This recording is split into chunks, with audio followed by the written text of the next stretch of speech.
Okay, so today's guest is Aimee Johnson. Aimee is one of the most powerful clairvoyants I have ever met in my entire life.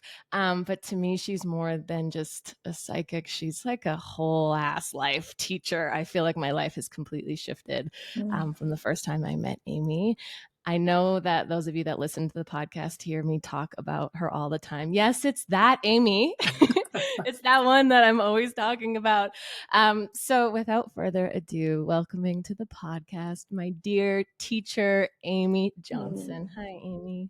Good morning. Oh my gosh. Thanks for So, bringing me to tears first thing. oh my gosh. Well, what people maybe don't know is that we've never actually seen each other in real life. Yes. So this is the first time we're looking at each other, which is like really special Yeah. and really sweet. But where I kind of wanted to start, Aimee, because I think sometimes people think, oh, clairvoyant or psychic, and what does that mean? Is she just calling Allie and like telling the future? Can you sort of give your definition of clairvoyant? Wow. Yeah. Best question of all time. Yeah. So just technically, we'll start with the seventh chakra. So that's psychic. This is clairvoyant, the sixth chakra, and this is telepathy, the fifth chakra. So on a very basic level, that's really all that's happening is that different chakras have different functions. Different chakras are meant to read different types of frequencies and energies. So clairvoyant on a very basic level is that I simply am using this chakra to process information. So like on a basic level. And then the implications of say like psychic, although you didn't ask about that necessarily, but in this future and all that, really, I think that's a lot of just maybe projection or guessing or, old ideas of it. But it really only means that you attained the information using your seventh chakra. So in a basic explanation, that's where I would start. And how did you know that this was something that you could do? Like, when did you sort of feel like, oh, I'm getting this information in my crown, I'm hearing things, I'm seeing? What was that like as a child for you? Did it happen? Was it always there? Yes, it was always there, but I had no context for it. I wasn't even interested in any of that stuff. I didn't care about tarot cards or none of that. For me, what really happened was we just always kind of said, gosh, you're so sensitive, like that was the best explanation in my family we had for it. Cause I would obviously see stuff and I'd get a lot of dreams and like, it was a very vivid reality. I'd see like Jesus in my closet and shit like that. So I would just be like 8 years old being like, hey buddy. And like, I don't know, that's the best I can explain is that's what happened for me. So I had no language for it. We didn't have any context for those experiences. When I was 24, there was a local psychic that popped up in my neighborhood, my old neighborhood. And, my family was like, oh, we should go. Like, just for healing or for help on getting along or just basic stuff, I guess. So I didn't go forever. And then long story, I did finally go months and months after my mom and sister were like, you gotta go, you gotta check it out, it's so fun and cool. I'm like, all right. So I had no idea why I would go, but I just like was like, fine, I'll go. And so that lady told me within 30 seconds, I sat down, same format we do. Hey, give me your full name 3 times. And the first thing she said, it's always such a crazy moment because everything changed in that moment forever after. And I get all moved. But she said, oh, sweetie, and just like had her eyes closed and tipped her head and said, oh, sweetie, hard work is not your lesson this lifetime. And I burst into tears. Literally, guys, this was our first moments of engaging, and I burst into tears. I was like, I didn't understand. Number one, I didn't know why I was even crying. I think that truth hit so hard. And I had everything built on hard work and the principle of hard work. So it was like in this one sentence, she like dismantled me entirely. And then she said, you're a clairvoyant healer, and that's what you're going to do with your life. So that was literally how it happened. I had no context other than that. And even then I was like, it was just too large of a concept for me to understand. I had just started a real estate company. I was like, what? I don't. So we finished up, whatever. And then she kind of kept bugging me. She was like, you need to come in for training. You need to come in and sit down and let me show you what I'm talking about. So I don't know how many months it took, but finally I was like, okay, what do I do? Training? What the fuck? So I went in and I just started doing that. I ran my real estate company during the week. And then every Saturday I would just go in and do my clairvoyant training. And then on the fourth week, she said, okay, you ready to practice on a person, not just like here with tools. And I was like, okay. So this lady came in and I don't remember much of what she asked about, but I remember that it was like her son and it was like a gut wrenching situation. I don't remember, but she was super upset. It had been a really long standing issue for her. And so I just did my training. I just, my teacher said, say what you see, just say what you see, just say what you see. So that's all I did. She's crying. She's like thanking me. She's freaking out. And so I was like, oh my God, that was so fucking easy for me. And if it helped her that much, so that was Yeah. essentially, I made a decision that day, like, okay, I'm going to like get after this. I'm going to like do this. So that was kind of how it like really got underway. And then how did you make that jump from, because I feel like I'm kind of, we can get into this later of how you sort of helped me, shifted me out of sort of the corporate world into following, my heart. But how did you go from, okay, I have a real estate company, I'm doing this thing. I just made this woman bawl her eyes out because of the truth. That was so easy for me. How do you transition? How do you make that choice to go, okay, bye bye real estate and quote unquote this type of paycheck into what you do now? Yeah, it was gnarly. It was. I would never sell a different tale than that because it took everything I had. But Yeah. I ran my real estate company because I literally kind of both started pretty much almost at the same time. And so I ran my real estate company for 5 years. I just wound up getting an office big enough, or Mm. I think I had my real estate company 6 months before I started reading. So I already had an office. So I just kind of made reading rooms where agents were supposed to be real estate agents. I was like, well, never mind. I'm going to do my part of the business. I'm going to take the second half of my office back, set up some reading rooms. And then my teacher at the time, so she read there too. And so it was 5 years and I just kind of did both basically, even in the same location. And then during that 5 years, I mean, it was really nice that real estate, real estate in San Diego is quite lucrative. So it was like, I was able to, it sustained my training. And then I just read my ass off. I went to every healing fair. We booked anybody that ever asked for us to go to any event. We went to every one, all the things I read. And Yeah. that was crucial, I think, because it's like a muscle. It really Yeah. is.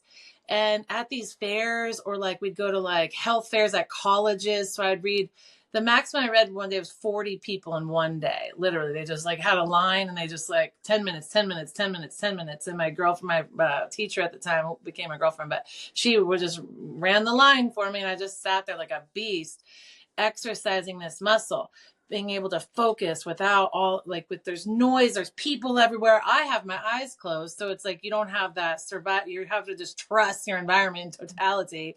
And so I think the overlap was really helpful to have plenty of money still coming in. I didn't have to worry about that, and then could really exercise my skill. And then at the 5 year mark, I made the decision to sell my real estate company. And because my goal was, I want to only do readings and like Yeah. teach meditation. Yeah. When I live in the mountains now, as you know, but when I lived in the city, I taught all the time. We'd have back Yeah. to back to back. So I was like, I'm going to fucking do this. I can do this. And so sold my real estate company, had a bit of money.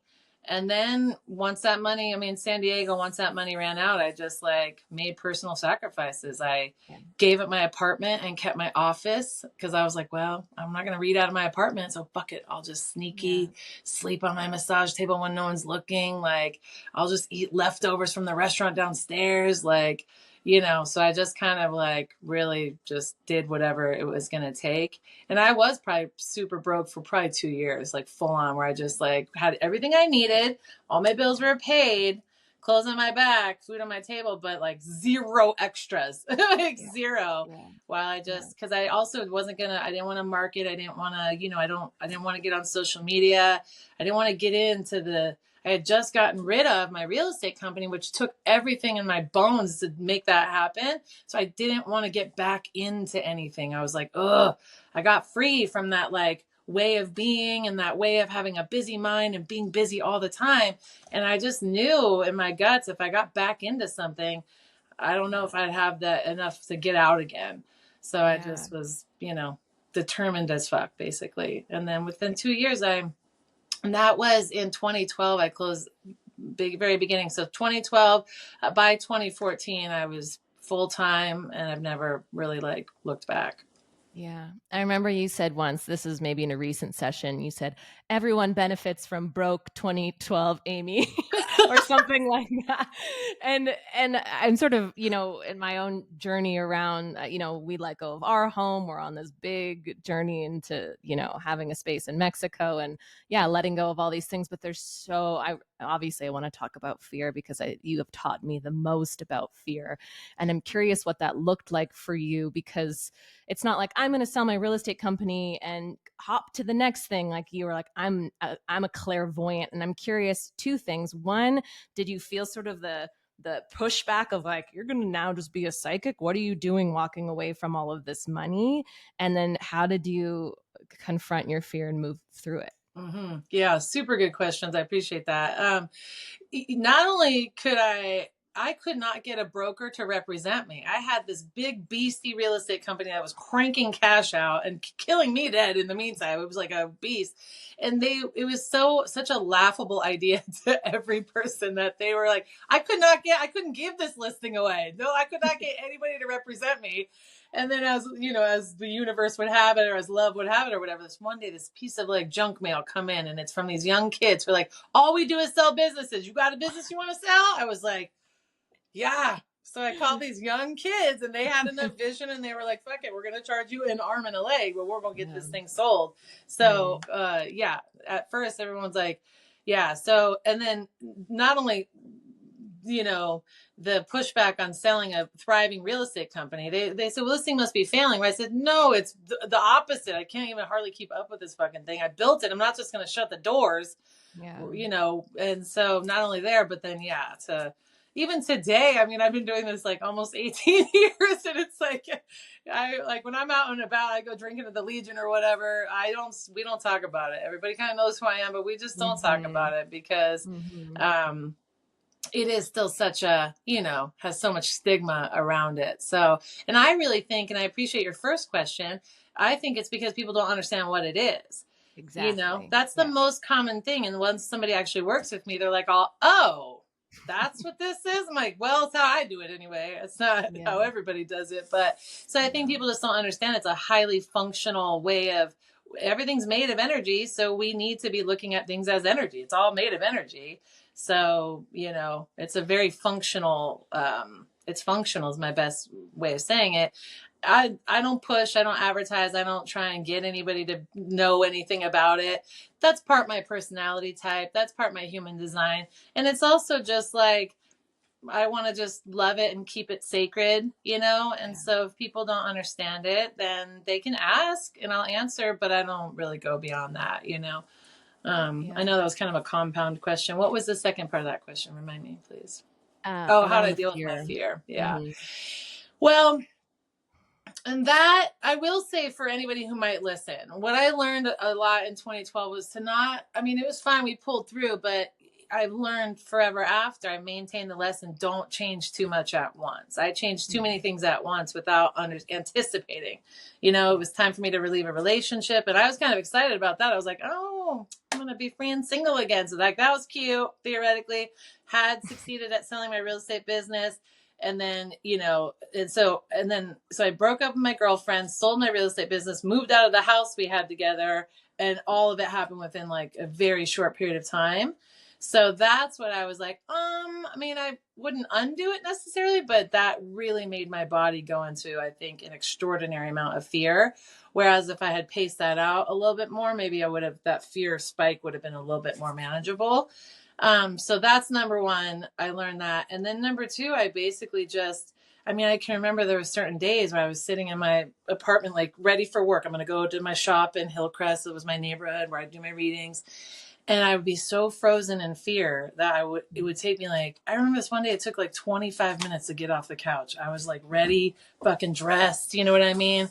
And just like couldn't get to the door. I just like was like, oh, I am like frozen in fear, not from like some bad man outside or whatever, just in a state of shock and fear. So best I say is like that. I use that moment because that one I had to really like, I couldn't move. And I was like, this is unusual. Like I was like, what is happening? So I basically just, you know how it goes, man. Anybody who has to face the fear, you just have to be determined as fuck. You just have to make a decision. You have to lock in and you say, I'm going to do this. If it takes me 3 hours, I don't care. I'm going to get to that door. I'm going to get in that car and I'm going to get to that office and I'm going to do readings today. So it was more, I got to just say like, I think it was a good age I did it at. I did it at 30. I'm not sure at like, I'm 42 now. I'm like, I don't know about all that, right? You know, I'm all comfortable and stuff. So I just wouldn't want to paint a picture that it took anything less than everything that I had on that fear Yeah. front. Yeah. And I have no family. There was no support system. So that added to it. Yeah. Where I knew I had to, I think it added to it in both ways, dynamic ways, where it was like there was nobody to fall back on, there was nobody to call, there was nowhere to go, no money to borrow, right? So that part was that added to the fear, right? But then the flip side of that same coin was like there was no failing as an option. It was like, well, you're gonna live on a bridge. You sold your fucking money maker, so now you got to make this work, you know. Yeah. So Yeah. it kind of was just there wasn't a second option. I was gonna face that fear, and I didn't care what it took, and I wasn't gonna turn back now. So I just stayed super, super focused as best I can say, you know, which I'll shut up after this, but focus is a really cool conversation. I think it's one of the most powerful reasons why I've been able to succeed is my ability to focus on one thing at a time. Seems like a really powerful tool. Yeah. And I think that even you sharing that story, and I'm sure I'm just making an assumption and you tell me, but I would say the majority of people you are working with are just dealing with fear. Or that's like the number one thing that or maybe that's just me. I came in with so much fear, still able to move through life, but until I had started working with you, I had no idea how much fear was running the show. Yeah, running the show for sure, and is the foundation, I think. And you know, over the years, I've really seen how what we seem to be here to learn is going from fear over to love. It kind of like looks like that a little bit, where you know, and I know you know, but the definition of love, I think, is also a great subject matter, you know, to get into. But the facing of fear, it's like it's unavoidable, and whether they're rational or irrational, yeah, that's what we're talking about here is like let's hold hands, man, until you feel okay. And realizing that the way out is the way through, meaning there's no fucking way around. You've got to just dive in that shit, look those devils in the eye and quit negotiating with it, because if we keep negotiating with our fear, it just continues to own us. And you know, so I think fear is probably the main foundation of what we're all dealing with, you know. Certainly given our society where they really are into making us feel afraid. Totally. And do you see a difference between the way fear shows up within men and women? It's something you and I talk about a lot. I work predominantly with women. I think you do as well. I'm curious is it different the way the male species relates to fear versus women? I appreciate that you even asked that question because, yeah, really different. Yeah. I mean, there's a lot of things I could say about it, but one thing I'll give a shout out to the fellas, which is that they're not allowed to be afraid, you know? Yeah. And they're just not allowed to, and they don't know that they are in the same way. Like, overwhelmingly, I don't know, I'm sure I've read so many people, so I'm sure some man has sat down and been like, you know what, I'm terrified. I don't remember it though. I can't think of an example. I got to be honest. They're just not allowed to be.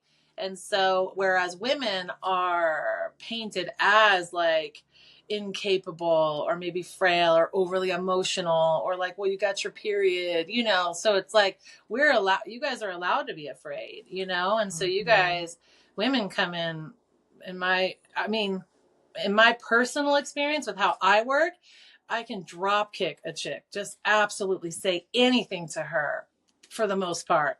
And even if she struggles during the session, she digs deep and tries to come back. And we always wind up where we're somewhere that we weren't and they made it through. Men, I mean, I've had men leave the call, just be like, I'm out, you know. Usually their girlfriend's in the room to be honest. But then the other ones, or the big one that they'll do is they're like, oh, this was so great, I'm going to do this again, and cannot wait to get off the phone. So I think Yeah. that on a lot of levels, what I'm saying is they really can't admit it. They are not allowed to admit it to themselves. They definitely can't admit it to other people. They definitely can't admit it to women, because the entire, survival of all the women and children and their happiness is on the man's back, theoretically, based on how we're programmed to think. So yeah, it's hugely different. Mm-hmm. Mhm. Yeah, and I mean, I can attest to the drop kick over the last 2 years, in the best way. And I think that there's something in me and I think with so many of this people that you work with, we're like, yeah, more. I'm going to do my homework. I'm going to come back. Um, but I also think it's interesting too. I teach men too, but I think men can't always hear women in a place of authority. Do you think that's I true? think that's entirely Yeah. true. Yeah. I mean, even Yeah. I've had great relationships with men. I mostly, like everybody knows, I mostly spend my time with men, like socially Mhm. and otherwise. And then men Mhm. that I have read, like we generally have good rapport or whatever, but mostly, I mean, even some of the best relationships I've had, they're like, I'm going to go to my men's group though, and Totally. I've been invited to teach in a million places, a million times, not once at a men's group. Not one time have I ever heard of a men's group inviting like a female teacher in. So I do think, and maybe we could ask a bunch of men if they'd be willing to be honest with us. Why? What's the deal with that? I don't know. Yeah. I wouldn't claim to Yeah. know because I am in a female body. But yeah, Yeah. they don't seem to hear it the same way. Yeah, there's something that and correct me if I'm wrong, I'll probably get the words wrong, but there's something, the sort of burden, like men are burdened by righteousness and obligation, whereas women are burdened by like basically insecurity or An hating themselves. incapability. Yeah. Yeah. And Hmm. that's kind of how the world operates. And I just Hmm. found that framework so helpful in my own marriage, going out into the world where you're just kind of seeing where these two genders are coming from and operating from. Yeah, yeah, really relevant. And I think that that's one of the foundational things I like to teach. You can't always squeeze everything into every session, but I do think if we understand how we're taught to think, right? We're programmed to think in certain ways, make certain assumptions. And so, generally speaking, we know a lot of this stuff is beginning to change, but generally speaking, people in a male body in our society are programmed to, yeah, obligation and righteousness. And I do like to I like to talk about that a little bit more, because righteousness, I feel like, you know, it has a negative connotation potentially, right? Or somebody might get defensive at that word.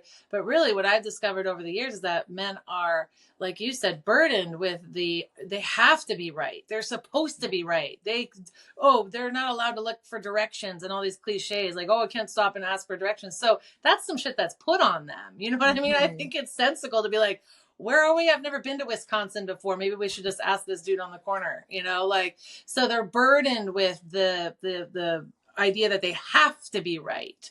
So Mm. I think that really is relevant to say. It's not just like, oh, all you guys think you're right all the time. I think obviously it comes across that way, and women too, but I think when you dig deeper you realize that that's something that they're having to grind with every day, that they can't be wrong. They gotta make money. They have to, like, they're obligated to family and women and children and community. So those, that righteousness and obligation, I like that you called them a burden. I do believe that's the case.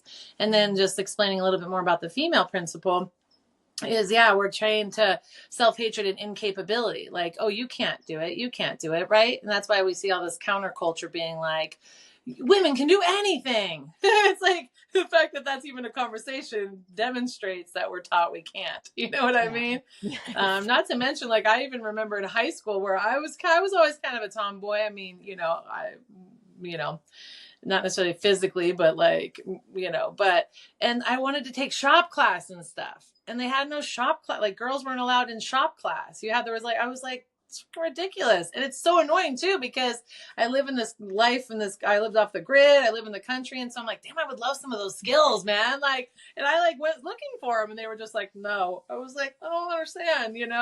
So that incapability piece, I think, you can see. So to explain what you're asking, that's what we kind of generally explain, or you get me. Yeah. I mean, those two things really helped me in my own work. And then when I look at sort of showing up as a leader or a teacher or a healer, what you've really supported me with is understanding still how much um, insecurity can still be there or self-hate can still be there. And this is something, and maybe this is really motivating for me. After a retreat last fall, I was kind of going through that little dip of self-doubt and this, and you were like, give those women their money back. Like, if you can't figure out how to love yourself, I was like, damn, okay.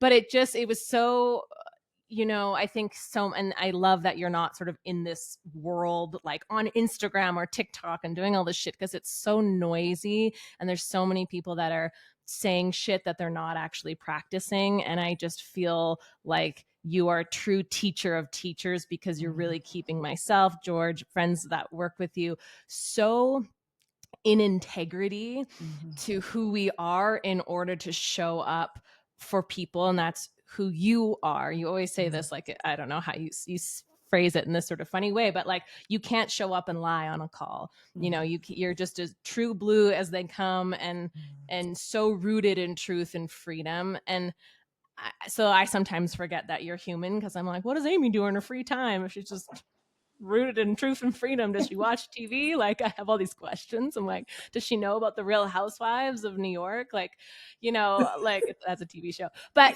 I don't know where I'm going with this tangent. But what it's allowed me to do essentially is just really be who I want to be. Does that make sense? No, it really does, and I really appreciate the way your questions are formed, because the heal the healers or teach the teachers, that really is my goal. Early on when I first started, you see all the need out there, and my first like year of reading, I was like overwhelmed completely. I was like, oh my god, I'll never be able to get enough done. I'll never be able to read enough people. Like, the lines out the door all the time, like how, and it just seemed like doing one-on-ones was just insufficient. And I was, kind of got a little uppity. I was like, oh my God, I don't know, man. I don't know.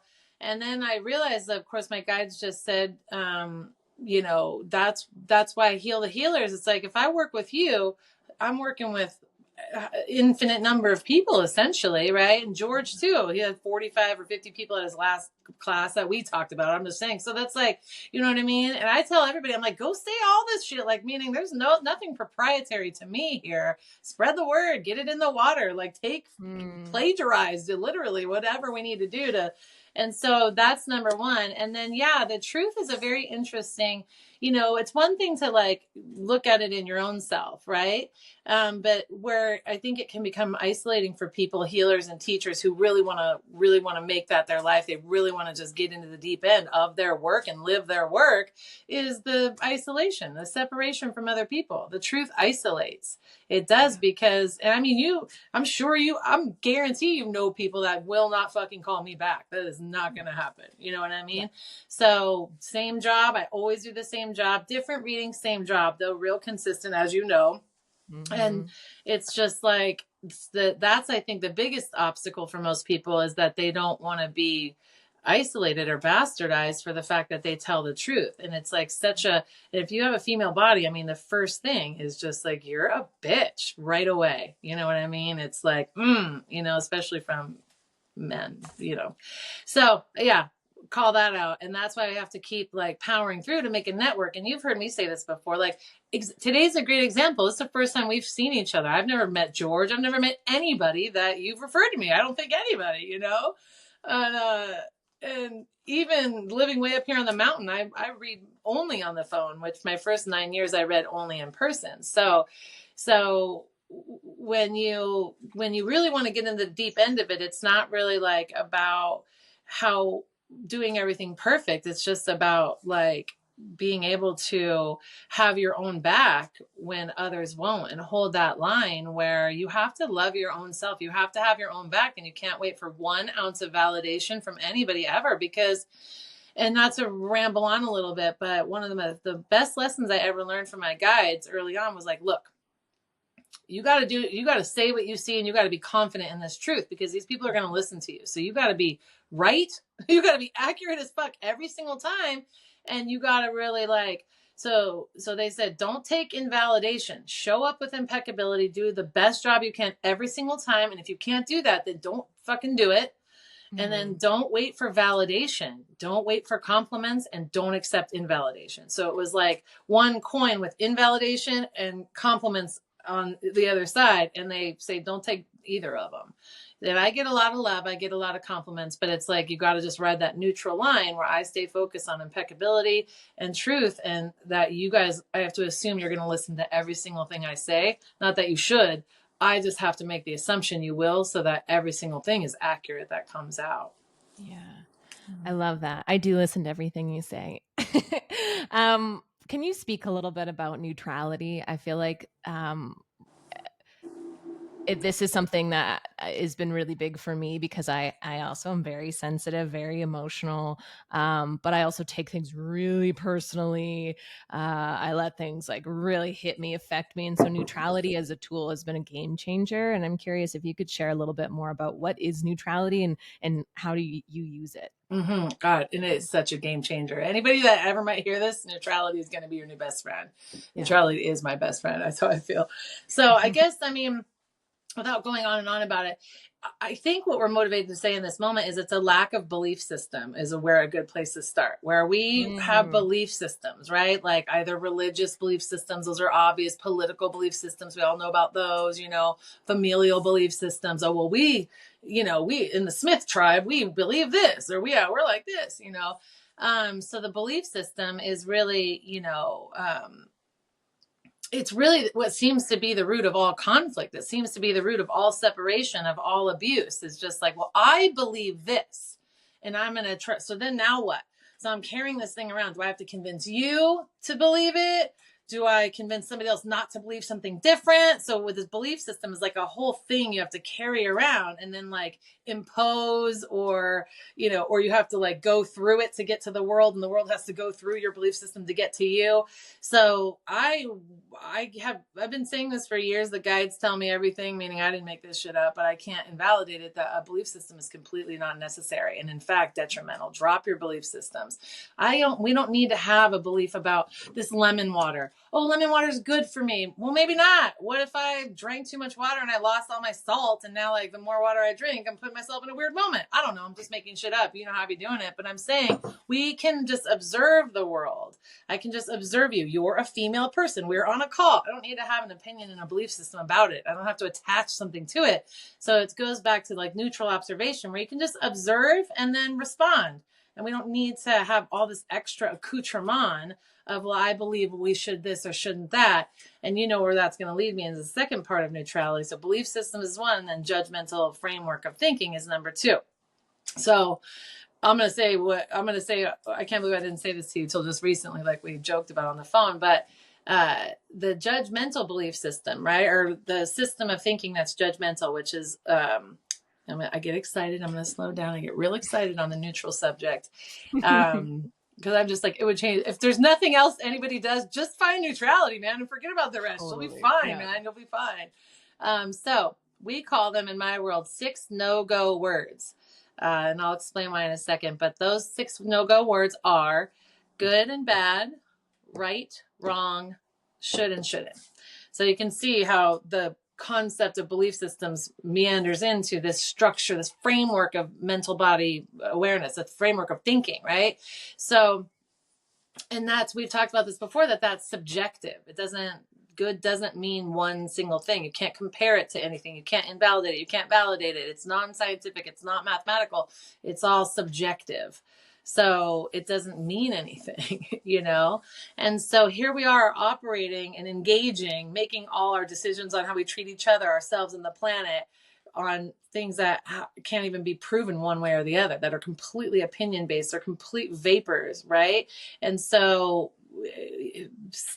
judgmental thinking must be sacrificed for neutrality. You can't do both. They're by very definition, they're more than oxymoronish. They like can't exist in the same head at the same time. So neutrality. And if you think about how, again, good and bad, right and wrong, should and shouldn't are in everything. It's like in the cloth of my shirt. It's everywhere. It's the only thing people are operating on for the most part. And then, as we know, the emotional output, the emotional consequence of good, bad, right, wrong, should and shouldn't are only ever three things, which is guilt, shame, and obligation. So, my dissertation on that is like, that's the emotional byproduct of that type of thinking, which kind of paints the entire picture of why people are sick, why they're unhappy, why they can't get along, why we can't have harmonious relationships anywhere, because we can't have them even one-on-one, can't hardly have them in a group. Nobody works together well anymore. Can't have them in the world, so this is a foundational structure, swapping out good, bad, right, wrong, should and shouldn't for neutral observation. And then I like to top it off with gratitude, just like I'm grateful, I'm grateful, I'm grateful, I'm grateful, Last thing I'll say to conclude the point is we call them no-go words instead of no-go thoughts, even though it's a system of thinking, because mostly for healing functionality, but also good luck trying to change it at the thought level. Like it's rampant. And for most people, their mind is running on them like a freight train. And that's what's running in there. Oh, I shouldn't have ate that thing yesterday. Oh, I shouldn't have stayed up so late. Oh, I really should go to the gym today. Oh, that guy's a bad dude. I mean, it's just all how we're interacting. So when good luck up here, we would never give somebody an impossible homework assignment. We like to give you like maybe challenging, but doable homework assignments. So the no-go words came to be because it's like reverse engineer it. Stop saying it out of your mouth. And if I tell you can't say good, how are you today? And you can't answer me with good, you're going to have to reach for something more meaningful. You're going to have to be like, well, how am I actually today? And I always joke, my good friend Ben said, I'm sleepy and I'm hungry, because that happened. And I just thought it was so cute. I always use it. A grown man, we're out chopping wood and we're just having some spirit kooky talk, and we're talking about this. And he goes, what do you mean? I say, well, how are you today? He goes, so I can't say good. I said, no, I can't. And he goes, oh, I'm sleepy and I'm hungry. And I was like, that's so cute and so much more meaningful too. Now we know, let's get this kid a sandwich and a fucking nap, So it's like life can meaningfully respond. Everybody who knows me probably knows that silly story, because I just love it. And there's why I pick a new one. But that's the point, is now we have something that's meaningful. We have something that can be proven and solved. So now we're cooking with fire. Whereas good, bad can't be solved. It's like it's a non-thing. It's just a made-up idea to keep us, miserable. Yeah, I mean, that's a whole sermon. I feel like if anyone gets anything from the podcast, it's that. It's like starting there with those no-go words. It's revolutionized my life and relationship too. And Bill talks to you too. And so, even in our like knowing we can't say good, especially for him, is like, what other words are there? A little harder for him. But to actually dig deeper and, like you said, have a meaningful conversation or solutions. Okay, you're tired and you're hungry. Okay, we can work with that, versus just sort of this blockade. And I feel like that's the way most of the world is working, right? It's just this facade of those words controlling everything. I mean, the shouldn't controls everyone's life. It certainly controlled my life. Yeah, that's wicked. Shouldn't is wicked. People are really under that burden. It grinds them down. Yeah. And this kind of straight shot from shouldn't into guilt. And then, like, what do you do with guilt? It's like, what do you do with guilt? Guilt is so gnarly. Yeah, it's so gnarly. And I'm actually glad. I feel like people are starting to recognize it. Like, God, it's hard it's one of the most difficult subjects to talk about, because most people, like, we know if we hate ourselves, we know if we think we're fat, we know if we have negative self-talk, we know that crap. But guilt, people are like, it's like, I don't know, maybe some, like when you're a little kid and you steal some candy or something and you're afraid to get in trouble. It's like, we don't realize how it's just so pervasive. So going back to the structure, so it winds up at 9 words. I like a good bullet point, man. I don't want to spend all day doing this. I want to get healed up in the morning, then go have some fun, man. That's how I live.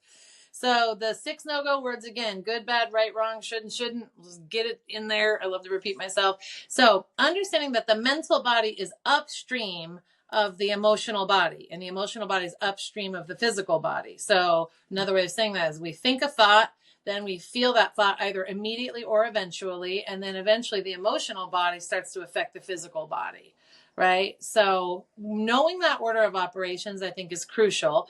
And I'm referring to our physical body, our spiritual body, or excuse me, our mental body, emotional body, and spiritual body. So for this moment in our conversation, we're leaving spiritual body off to the side, because in our society, it's not really a thing. Religion is not spiritual body. That's a belief system. That's a mental body thing. So that's how, so when you think good, bad, right, wrong, shouldn't, the automatic consequence, it's not a new problem, it's a consequence of that way of thinking, is that your emotional body eventually becomes in the frequency of guilt, shame, and obligation. That's the consequence. That's the outcome of. And this is like, I dig this because it's so testable. It's like, all right, well, whatever this chick is saying. But it's like, if you watch the thinking, you'll notice the output only can ever be either immediately or eventually guilt, shame, obligation. So what's nice about healing guilt and shame and obligation is that if you change your thoughts, then what's downstream of your thoughts changes automatically.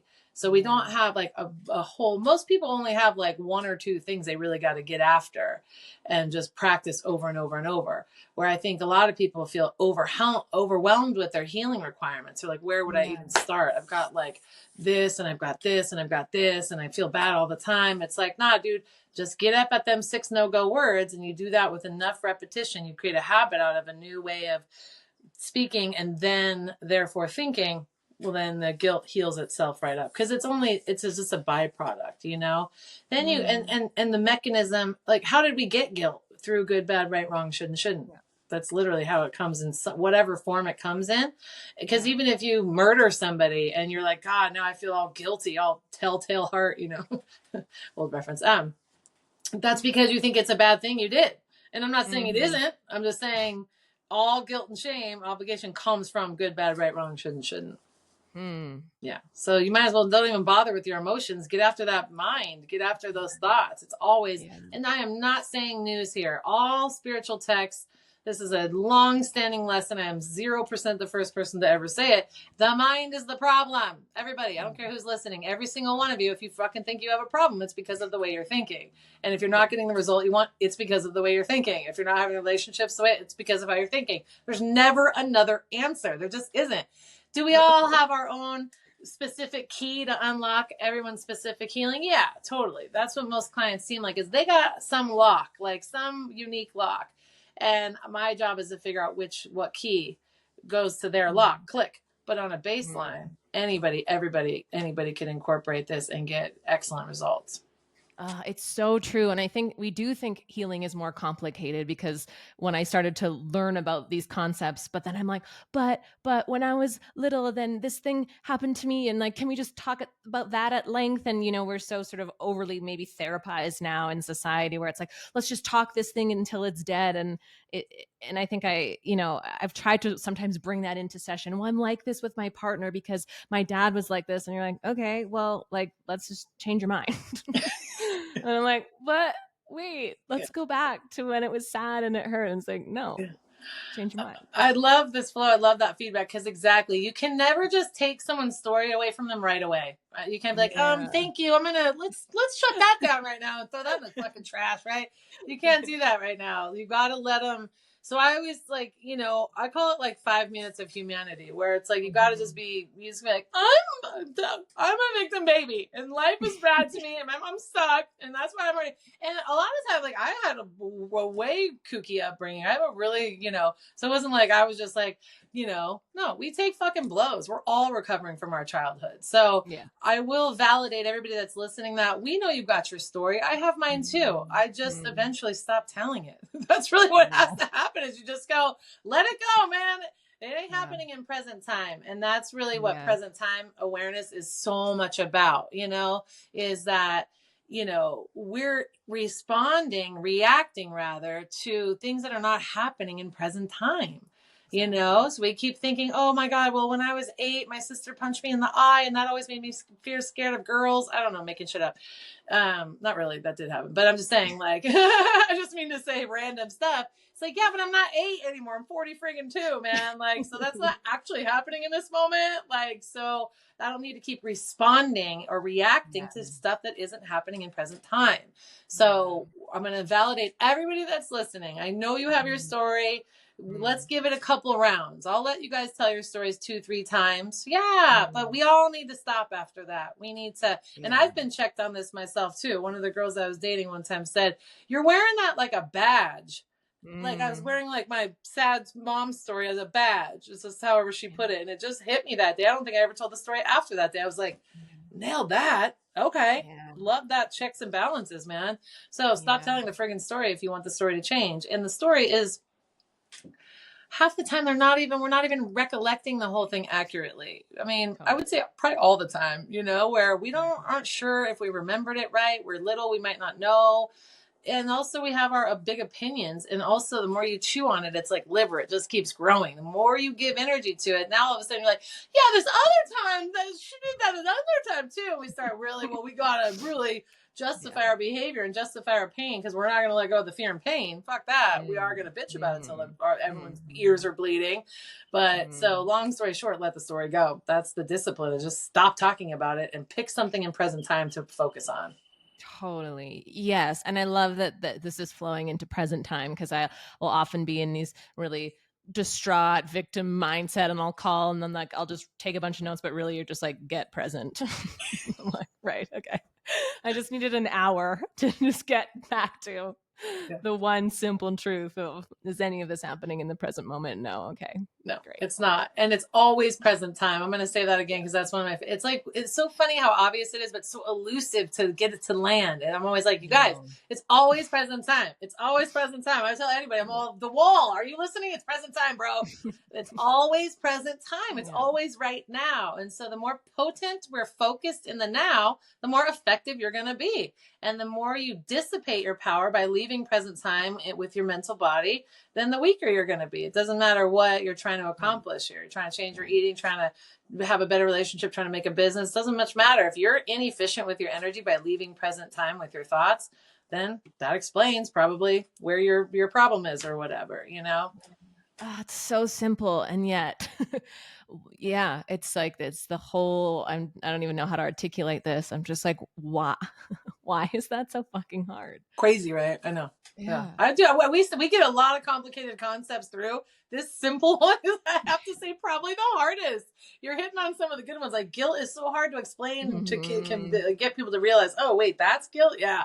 And then, present time, I'm like, where are you going? And, especially the ladies, we'll lay the ladies out a little bit here. The dudes took some blows. So where they just want to sit there and worry. They just want to drive their little car. They get in their mind car and they drive away from their body in present time, and they go start worrying about some shit in the future, or worried about how other people are going to feel. Well, I don't want him to feel like this. Well, I don't want her to think this. Well, I don't want them to. How many women out there listening that say that sentence? I don't want that person to feel this way. Well, I want you to feel, I want you to think. It's like, it's none of your business, man. What you think is your only business. And what you think in present time is all you need to be concerned with. It takes discipline. I understand. I understand the audience. I understand that this is easier said than done, but so is every great thing. I mean, we're humans. The human spirit is super tenacious. It's a kind of unstoppable in my view. So it's just a matter of discipline, as are all things. You have to have disciplined thoughts. You have to focus your awareness in a disciplined fashion. So there's no, I'm not going to sell any good news. That's what it's going to take, no matter what you're trying to accomplish. Yeah. And when I look at, when you really explain this to me, like how worry is a drug, like just the addiction to worry. And I remember the first call we had, you said something like, who taught you how to worry? And I just sort of felt like I could have this visual of like the lineage of worry, and how it was, as my binky you always say, fear is your binky. It's like a comfort place for women to just stay small, and it is by design. If we're just so busy with our worry, well, then we're not going to fucking do anything. We're not going to challenge the system. We're not going to make change. We're just going to sit in our house and worry. And even though I've done a lot in my life, I still, like, fear was totally running the show. It feels good. It's like a little pleasure to be worried. It's like it's so, and when you put it like that, I was like, that's sick. That is fucked up, but it's true. It's like, fear, worry, feels so good. Yeah. No, it's comforting. It's comforting. It's like, it's our best friend because it's there all the time, and it's been there the whole time. I mean, it's the thing we knew the most. Think about when you're a little kid. It's like, I'm afraid of a roller coaster, or I'm afraid of, so it's like, we love or whatever, but we're not focused on our love. We're so much more focused on our fear. We're so much more focused on our survival, that's how we're reacting to life. Is like, versus like, oh my God, like, how much can I love today? What am I appreciating today? What do I want to learn today? And it's not good or bad. It's just the dynamic that we're taught. So, but jumping back, like, that's why I kind of am like, that seems to be the arc of like what it is to be a human being, is like going from fear, at least in our society where we're just taught so much fear all the time. And, we don't even know what the definition of love actually is. The only definition of love we get is usually through TV or movies, and that's very romanticized. It's romance. And romance and love are two completely different things. One, romance can be contained within this concept of love, but it is not love by definition. So, of course, we're all living on our fear like a drug because it's the only drug we were given. We have to seek love. You have to seek the meaning of love. My teacher said, a different teacher, but the guy I grew up on, growing up, listening to his like version of pot. He had a little TV show on Sunday mornings, and he would say, you have to want love more than what you think is love. And I think that really, that really has always been so meaningful for me, because we have ideas of what love is. And so we're trying to do that instead of the full surrender of what it is to just wildly accept, have wild gratitude, and just hold no grievance against yourself or anybody else. Again, I know we're kind of staying a little high level. That any of these subjects could be full on sermons, like you said. I'm like, there's not enough hours. Yes, it's true. It is, and so I want to just like, I just want to say that to the audience, that any of these, like, guilt is a whole subject, a whole meaningful conversation. Love is a very important conversation.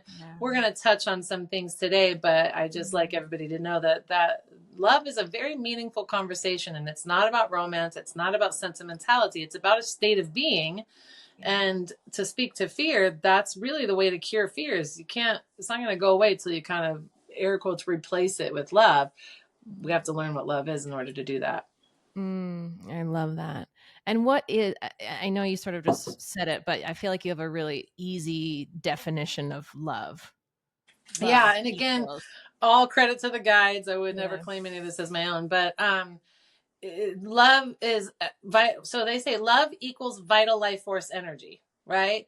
And some other words we like is acceptance and gratitude, but love is vital life force energy, is how it was said to me. And it's even at first, I've been reading a lot of years, and this message came in somewhere in the midway. It was not early in my career. It was like maybe 9 years in, and it just descended one day, and I was like, whoa. And I had to get my gears all opened up. I was like, oh, that's so tricky to understand.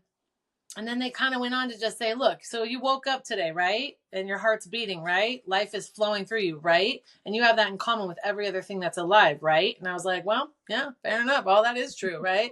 So they're like, well, then you're unconditionally loved. Did you get a bill for your vital life force energy? Did source or God or goddess or whatever you guys call it, Jesus, I don't know, has a million names. It's all the same shit. It's the spark of life that's within us, right? Consciousness, call it, right? It was like, did you get a bill for that? And I was like, no, in fact, I did not. Just came in for free all the time, every single day. And I can do whatever the fuck I want with it. So all of a sudden I was like, oh, love equals vital life force energy. Beyond that, what's crucial, kind of combining some of what we've talked about, it's like, acceptance is it really, they all seem to go together, like vital life force energy, love, acceptance, where I accept the moment. I accept that what's happening. I accept I'm on a podcast. I accept I have lemon water. I accept I have a long sleeve shirt on. I accept my giant boobs. I accept that you're blonde and I'm brown. Whatever. I accept that you're different than me. I accept Bill's a boy. I accept I'm a girl. Whatever. Just fucking pick anything. I'm just being random. I accept there's a makeup bag right here. Whatever, man. Like, we're, instead of, again, with the belief systems, holding ourselves and everybody else hostage with what they should or shouldn't be, they're good or bad or right or wrong, right? We just go, okay, I accept this moment. I accept myself in this moment. I accept that person in this moment. It doesn't mean we have to stay the way we are in this moment, right? It's like, but from acceptance we can shift. You go, okay, I accept that I have lemon water. Next time I'll add a little more. Next time I'll add a little less based on my experience in this moment. So acceptance is really a catalyst for change, because I feel like some people think if I say you have to accept this person or you have to accept yourself, they say, well, I don't like that and I don't want to accept it. It's like, no, we can accept it in present time and then move from there. And the other crucial thing when you're talking about acceptance is resistance. So they boil it down to where, acceptance is the allowance of vital life force energy to flow through you. If I say, okay, I accept this moment. I'm going to maneuver maybe from this moment. Like, okay, we just got a flat tire. Now we're on the side of the road. It's pouring down rain. Like, I accept this. Okay. And then what happens is when you stay in a state of acceptance and vital life force energy is allowed to flow without it being blocked, without it being cinched, without us saying, no, I don't like this moment. This moment sucks. This is bullshit. This is bullshit. I don't like this. Right. So then we close ourselves. Right. And so in the scenario of accepting that you have a flat tire on a muddy, rainy moment, then you go, oh, I forgot there's a jack in the back. Okay, let me take one step. Okay, I accept that I'm going to have to get out. It's going to be rainy. I'm going to be uncomfortable. I accept that. And I'm going to go get the jack and then we're going to jack it up. Okay. And then God can talk to you. I use the word God kind of fast and loose, but consciousness can spark within you to tell you what to do. And that's really what happens is like, all the information I have, I didn't get from book. Well, a little bit. I read a lot when I was little, but ever since I've been reading energy, I don't read books anymore. I get all this information, which you can feel is unending from source, from fucking consciousness. That's how I learn anything and everything, even how to do things that I don't know how to do, like change a tire. My guides, and this was a true story, they said one time, you got to loosen those lug nuts before you jack the car up. I didn't know that. I was raised in the city. I never changed a tire my whole life. So you got to loosen those little fuckers so that when you jack the car up, you can actually get the wheel off. I didn't know that. That came through a channel because I was just present and I was like, this is a tough situation. I'm super scared and super uncomfortable, but I accept it. And what do we got to do to get it done? What do we got to do to move forward? So acceptance is such a major concept because we live in so much resistance. So when you switch out for acceptance, so I feel like love equals vital life force energy equals acceptance, where you got to keep that whole little train going and let life just keep flowing through you. And life has the answers. It always does. That's the whole function of life. Life knows how to live life. Yes, So that's my favorite. I feel like there's all these Aimeeisms that are like, yes, acceptance cuts your work in half. Life knows how to live it. So I just say these things to myself all the time because what I love, they're so digestible. It's a map. It's like if you just, wake up and accept what's here and not resist, and then you can listen. The other one I love is listen and then act, listen and then act. Like how often do we wake up and just go act, act, act, act, or more like react, react, react, react versus just listen. Yeah. Oh, and then I'll know what to do. And that's even, I know that our time is coming up. I want to get this little piece out. For me, it's shifted the way I run my business because it's like, okay, I have this to-do list that felt like it was running me versus I'm going to listen to what needs to be done today. I'm going to write some things down and I got this from you. And then you just slowly listen to what needs to be done in the moment. And then it's enough. And I never go to sleep at night going, oh, fuck, I didn't get that done or should have done this, right? Guilt, shame, obligation, go down those spirals. It's just, I'm going to listen and then I'm going to act and that's going to be enough. And that is, it's changed everything. Oh, I got chills everywhere. Like I heard, I mean, I say these things, but it's just hearing you say it, it gave me chills. It's true. The listening is so huge. That receptivity, listening, receptivity, acceptance, allowance, they're all kind of the same function. And what's conspicuous about them is they tend to be more of a female vibration. Everything, and I won't, that's another subject, as you know, male and female energy, but where in our society, we're so male energy driven, so action oriented, it's so physical, it's so mental, that we're often leaving the emotional and spiritual out, where it's like it matters how the task at hand is going to make you feel. It matters how you feel if attempting to accomplish the task at hand. It's like if I wake up and, in this country life, there's always so many chores. Everyone always hears about all my chores. It's just like, they're never ending, it seems like. So I learned over time that when you listen, then you're it's like a harmony. Now I'm like, okay, so I've used this example before, but like dishes, I cook at home. I make my own lip balm and deodorant. So I have like unending dishes, and it's one of my least favorite tasks. I don't know why. I talk about dishes all the time, but so I learned over time. I'd be like, okay, here's my to-do list, and speaking to what you said, where I just listen to the list. I'm like, all right, oh, go throw a lot of laundry in now. Okay, great. I learned over time that what they were having me do was like be outside of peak times. So they're having me use less electricity when people are using more. They're having me use less water when the system is overwhelmed, whatever. I could never have known that without listening. What am I going to do? Like research whose lights are on at their house right now? Like, I don't know that shit. So when you listen, not only do you learn like what I should do at this moment, what should I do with myself? What should I do with myself? Which is everybody's thoughts all the time. Then you just go passive, and it's such a huge relief. I don't have to figure all that out. Yeah. I just listen to the moment, and they're like, now's a good time to do the dishes. And I'm all, oh, and then lo and behold, it all flows really easily. I don't have the resistance. Whereas if I don't listen to the list and I just grind against myself, go get those dishes done. You've got to get that done. You've got to get that done. I'm doing shit out of order, and I'm in resistance the whole time, which makes everything harder. Right. So now it's like I have to use more water, more soap, and my dishes are less clean. Maybe I dropped a glass and broke it, whatever. Like I fucked up my garbage disposal or whatever. Like all these things you find when you just start listening, you just start accepting, you don't have problems anymore. And I'll stop running my mouth on this, but this concept of problems are necessary and required for life, or inevitable, or suffering is inevitable. It's just not really the case. That is a byproduct of resisting our moment, resisting instead of accepting. So over time, I don't remember the last time I had like a problem, and I really mean that. And I'm not saying I live in a cloud. I pay bills. I do all the things. I do all the normal things. I work every day. I pay all the bills. I got to feed myself. I got to have responsibilities. But a problem, I can't think the last time I had an actual problem. Oh, I love that. I think that's the perfect place to end. I think there's I mean, this, like I want to talk to you all day, every day for the rest of my life, but I know you have to go. Thank you for being here and sharing this wisdom. And I just feel so lucky that the universe brought us together, because as I said, it's just radically shifted my life and how I relate to life. And it's ultimately led to us going and looking and seeking for more truth and freedom. And so to share you in this way with my community just feels like so incredible and like a total dream come true. Oh, I feel the same way. I feel the same way. We could talk all day. So yeah.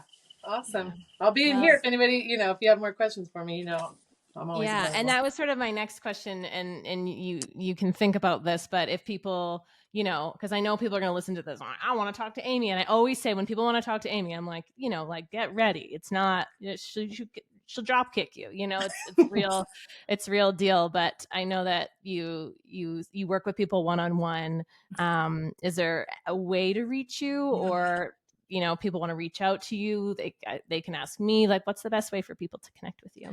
Yeah, well, my website, just for the purpose of communication, like I don't really think you're not going to find it unless you type it in specifically. You can't Google her. I don't think you'll find me, but for contact, julianpsychic.com. Julian is the little town I live in, so julianpsychic.com is good.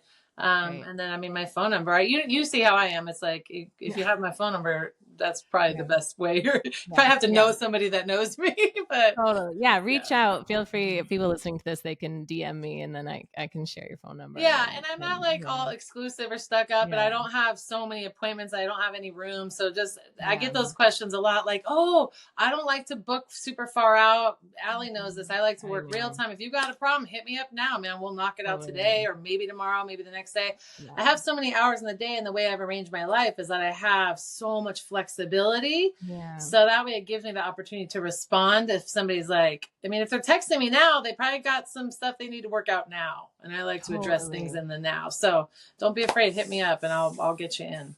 And I love that about, and I mean, I give your name out like candy. I'm always like, oh, here's Aimee, and like do it what you will. But I love that you're not going to book for like December of this year. It's like, you're available in that moment. So I just, yeah, I love you Yeah. so much. And I'm so grateful for this conversation. Oh, me Thank you. Thank too. you. Thank you. Thank you. Yeah, Thank this is you. so fun. I love talking about this stuff. So I appreciate Yeah. you very much. Yeah. All right, Okay. peace. I'm going to press stop, but thank you Okay. for this.